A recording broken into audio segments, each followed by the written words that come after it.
Sir, HSSC या सरकार की तरफ से बात की जाए, कितनी भर्तियां करने जा रहे हैं और कब तक वो भर्तियां कंप्लीट हो जाएंगी?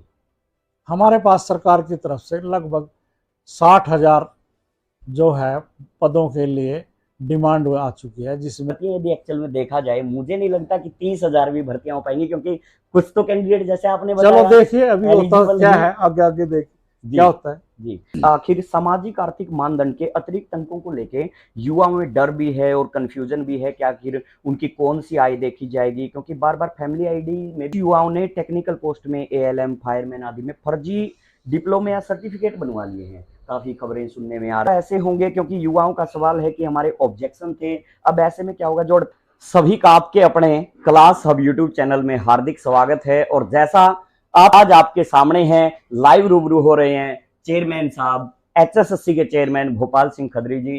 चेयरमैन साहब, आपका स्वागत है thank class you hub YouTube thank you. Channel. चलिए, तो अब चेयरमैन साहब से सवाल कुछ पूछेंगे, कुछ तीखे सवाल होंगे, कुछ मीठे सवाल होंगे, सारी बातें चेयरमैन साहब से करेंगे। सर, सबसे पहले तो बधाई देना चाहेंगे आपको कि लगातार मतलब कंटिन्यू 2014 से लेकर के 2019 तक कंटिन्यू एचएसएससी ने भी अच्छा काम किया और लगातार सरकार ने भी अच्छा काम किया। युवा मतलब खुश थे। लेकिन थोड़ा सा नेगेटिव पॉइंट ये है कि जैसे ही 2019 के बाद सरकार में बदलाव आया और गठजोड़ की सरकार बनी, उसके बाद से युवाओं में रोष है कि अब अच्छा काम नहीं हो रहा है। तो इस पर आपका क्या कहना है? जब सरकार कुछ पॉलिसियां लेके आती है जी। तो उसमें कहीं ना कोई कमी रह जाती है, जी। और जब कमियां सामने आती है उसके बाद उसको दुरुस्त भी करते हैं। जी। जो सीटी का एक नया प्रयोग था, इसमें कुछ कठिनाइयां मानता हूं मैं कि कैंडिडेट को भी कठिनाई हुई और इवन हमारे को भी हुई जी। कि ये 4 गुणा को कैसे चूज करें। हम पूरी आईटी की टीम, बड़े बड़े लोग, एक्सपर्ट हमने हायर करने पड़ेगी। हमारा सॉफ्टवेयर इस तरह से तैयार कीजिए कि हम फॉर टाइम कोई रह भी ना जाए। लिटिगेशन भी कितनी थी कि रूल भी अलग अलग थे। अगर मैं थोड़ी सी जेई की बात करूं, एक विभाग ये कहता है कि मेरे को तो डिप्लोमा चाहिए पॉलिटिकल पॉलिटेक्निक से। जी। दूसरा कहता है कि मेरे को बीटेक चाहिए। जी। तीसरा कहता है मेरे को बीई चाहिए। चौथा कहता है मैंने डिप्लोमा चाहिए 60% के साथ। पांचवा कहता है मेरे को डिप्लोमा भी चाहिए, 60% वाला भी चाहिए, 2 साल का एक्सपीरियंस भी चाहिए। तो ये कोई ना कोई 2 साल का एक्सपीरियंस वाला फोर टाइम में ना आए, जी। तो ऐसा भी नहीं होना देना चाहते थे। तो एक तो कैटेगरी थी, एक सब कैटेगरी थी, एक डिफर क्वालिफिकेशन थी। 4-5 तरीकों से फोर टाइम को चूज करना था। वो हमारे लिए भी चैलेंज था, ये जी। हमारे को भी डिफिकल्टी हुई। जी। पर सर, एचएसएससी या सरकार की तरफ से बात की जाए, कितनी भर्तियां करने जा रहे हैं और कब तक वो भर्तियां कंप्लीट हो जाएंगी?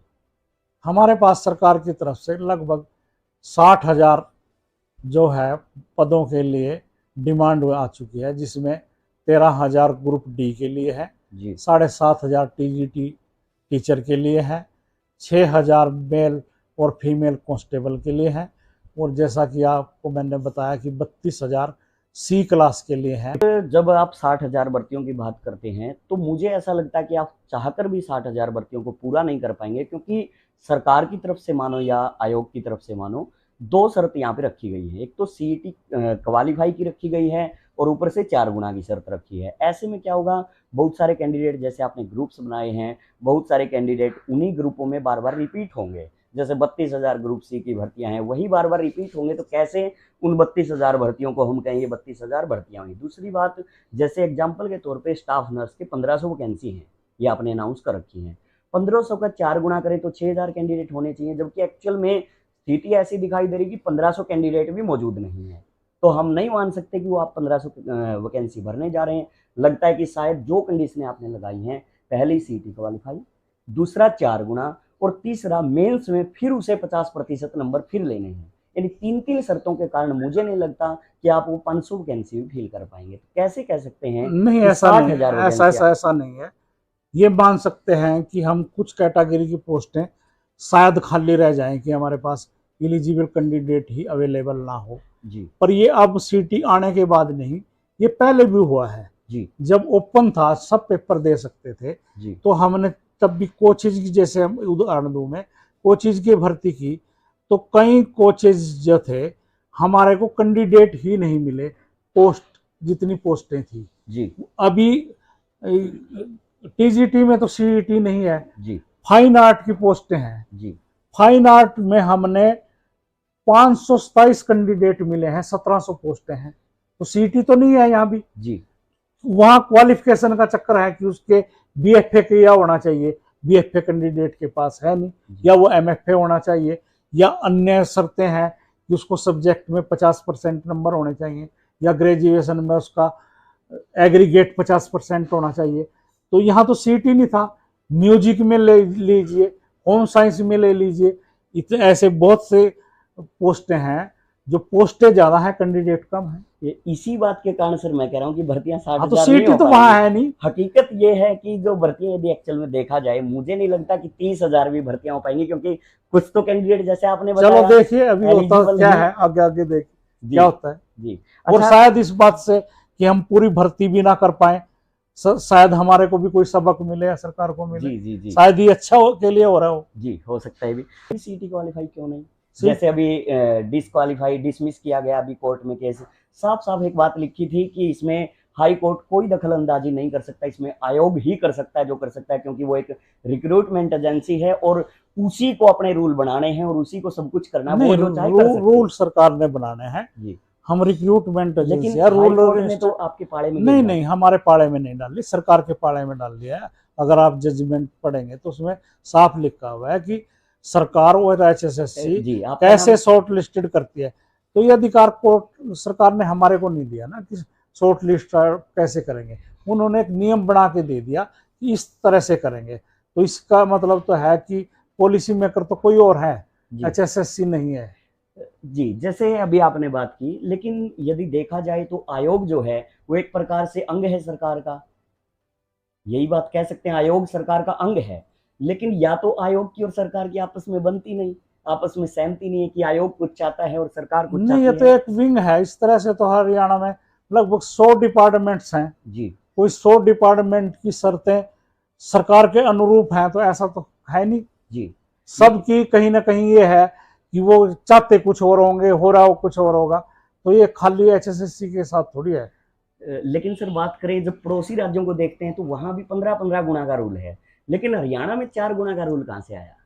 सरकार के पास मांग करिए ना। नहीं सरकार जैसे जिसने बनाना है उसके बाद कहिए। हो सकता है कि सीएम साहब तक भी ये सही से संदेश नहीं गया हो कि सीटी क्वालिफाई करें तो ये बेनिफिट हो सकता है, भर्तियां भी पूरी हो सकती हैं।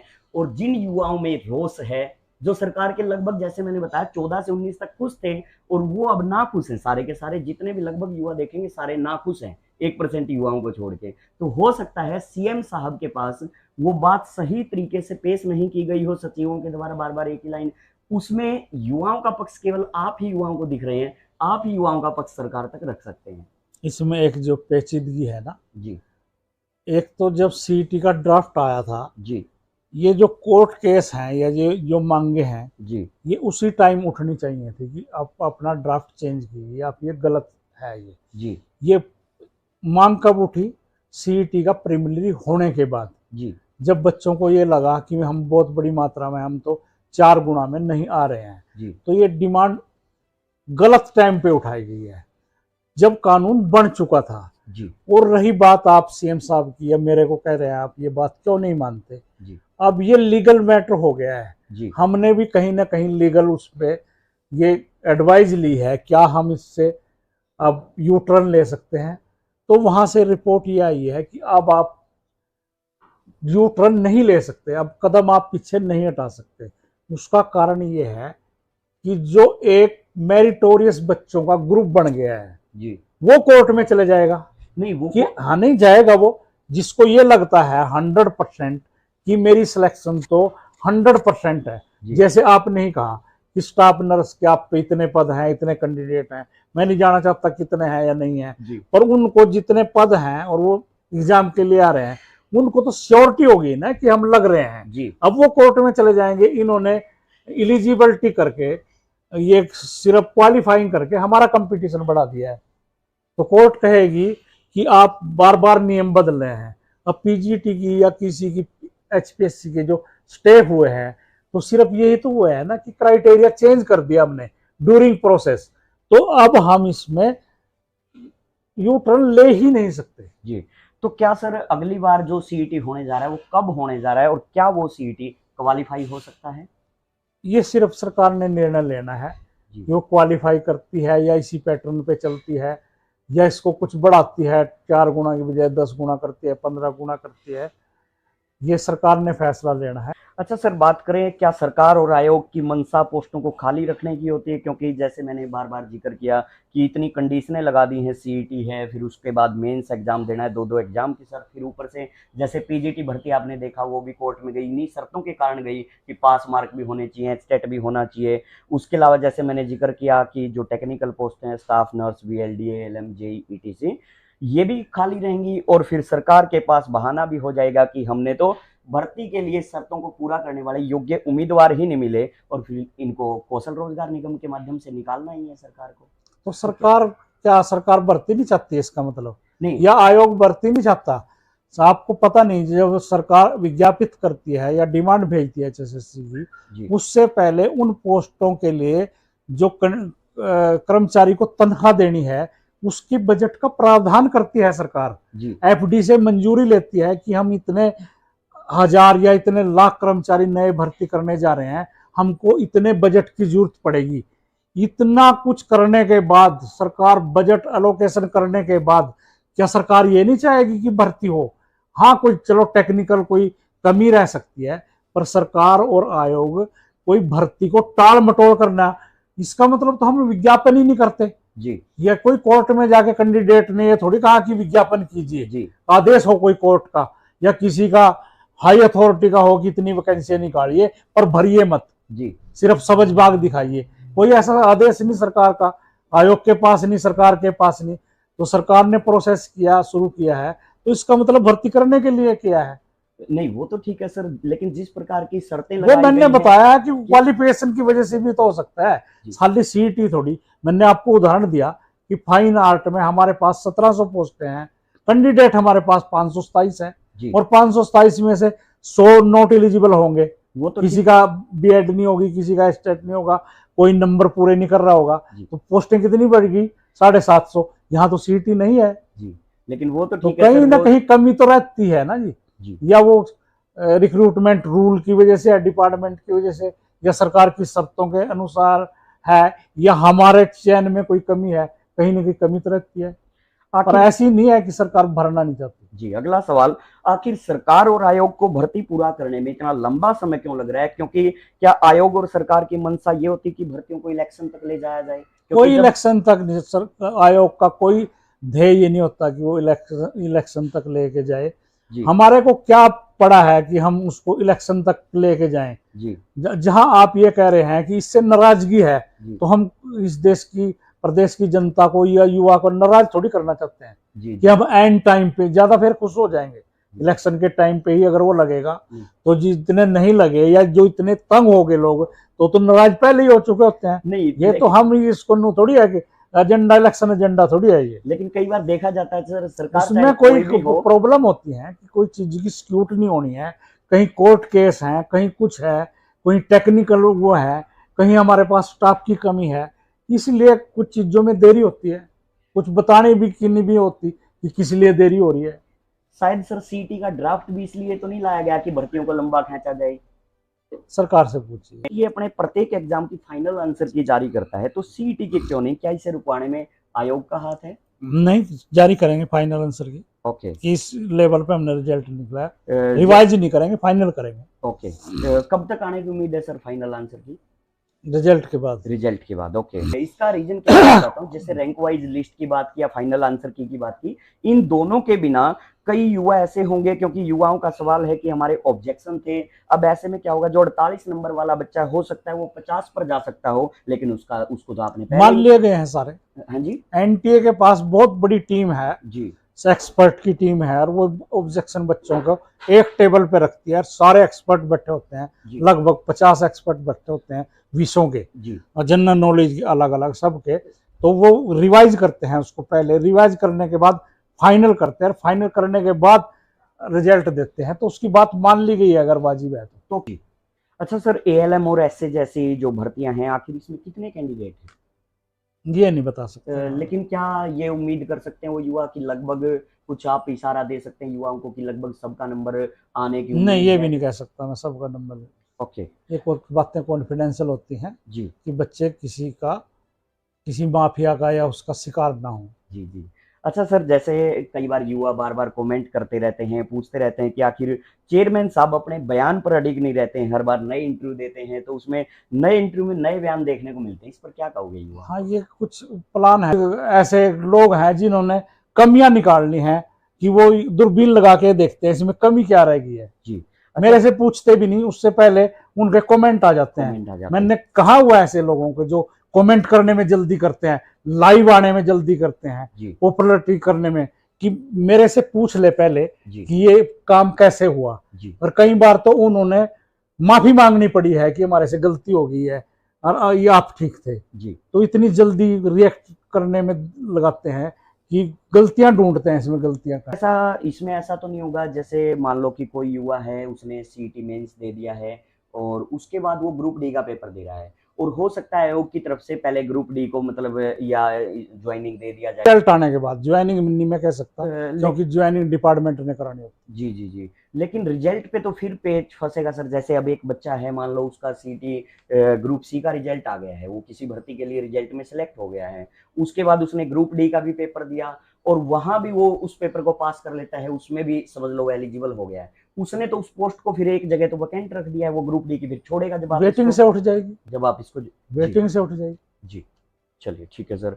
अच्छा, पुलिस कांस्टेबल की नई भर्ती कब और कैसे होगी सर? इसका पूरा प्रोसेस युवा जानना चाह रहे हैं। रिक्रूटमेंट रूल्स बन के आने वाले हैं जी और उन्होंने कुछ अब की बार चेंज किया है जी कि अब की बार जो एक्स्ट्रा क्वालिफिकेशन है उसकी जी जो एमए बीए है उसके कोई नंबर नहीं है, जी और सोशो इकोनॉमिक के नंबर जो है वो अगले एग्जाम में सिर्फ 2.5 मिलेंगे, जी। एनसीसी के नंबर मिलेंगे। कब होने जा रही है सर प्रोसेस? अभी तो विज्ञापन होगा इस पोस्ट के लिए। जी। युवाओं ने टेक्निकल पोस्ट में एएलएम, फायरमैन आदि में फर्जी डिप्लोमा या सर्टिफिकेट बनवा लिए हैं, काफी खबरें सुनने में आ रही हैं, ऐसे में आयोग उनकी पहचान कैसे करेगा? डीवी के टाइम देख लेंगे। ओके। तो ऐसे में डीवी के टाइम जब देखोगे उसमें जो योग्य उम्मीदवार था उसकी सीट को तो वहां पे फिर वो कर दिया है। सिर्फ फायर ऑपरेटर में ही ये मामला आ रहा है जी बाकी में तो हमने उसकी असेंशियल क्वालिफिकेशन के हिसाब से उसकी एलिजिबिलिटी तय कर ही दी है। जी अब फायर ऑपरेटर का अगर वो कहीं से सर्टिफिकेट बनवा के ले आया जी मध्य प्रदेश से, जी तो हमारे पास तो ऐसा कोई वो नहीं है ना तरीका कि उसका फर्जी है या असली है।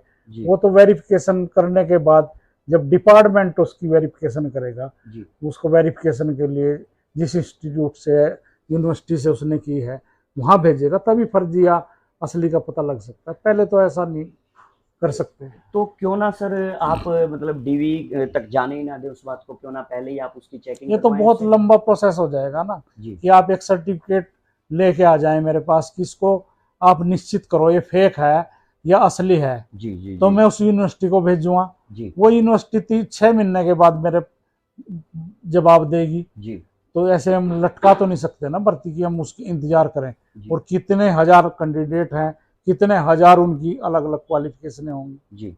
अच्छा सर, अगला सवाल, आखिर सामाजिक आर्थिक मानदंड के अतिरिक्त अंकों को लेके युवाओं में डर भी है और कंफ्यूजन भी है कि आखिर उनकी कौन सी आय देखी जाएगी, क्योंकि बार बार फैमिली आईडी में भी आय की बड़ी दिक्कतें आ रही हैं, बार बार एक ही साल के अंदर उसकी बार बार चेंजेज हो रही है, तो इस पर आप क्या कहेंगे?